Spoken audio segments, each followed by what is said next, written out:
Kas sina oled kunagi kaalunud siin elamist? Noh, mõnikümmend aastat tagasi said sellele mõelda vaid kriminaalid. Kuid mõne aasta pärast on siin võimalik elada kõigil, kes soovivad, sest siia merekindlusesse tulevad elamispinnad, äripinnad ja poed.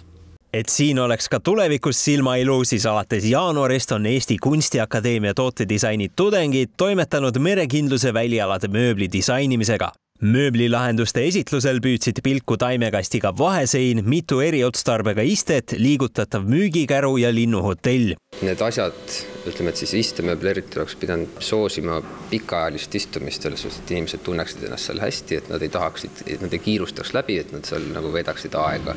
See oli üks kindlasti ja siis väärikad materjalid, et puit oli listatud. Kuigi restoranialasid eraldav vahesein võib pisut meenutada vanglatrelle, on autorite sõnul selle disainiga panustatud õhulisusele ning läbipaistvusele. No võrestik oli meil suhteliselt alguses juba paigas, et me tahaksime seda katsetada, aga seal tuligi just see mängu, et kuidas me saame võrestikku siis selliselt pehmelt ja kuidas me saame mängida sellise kontrastiga siis nii-öelda sellise pehme ja väga konkreetsete asjade vahel, mille pärast tuli ka see materjali valik väga kindlalt läks puidu peale. Erinevaid tiivulisi ligi tõmbav linnuhotell sai alguse hoopis muusikalisest moodulpingist.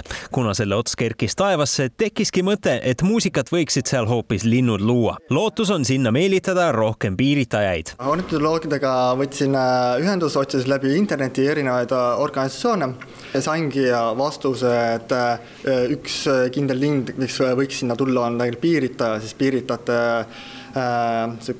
arvukus on nagu vähenud Tallinnas iga aastaga, kuna neil puuduvad pesakastid. Patarei merekindluse piirkonda tuleb aastaks 2026 üle 1000 uue korteri ja üle 80 000 ruutmeetri äripinda.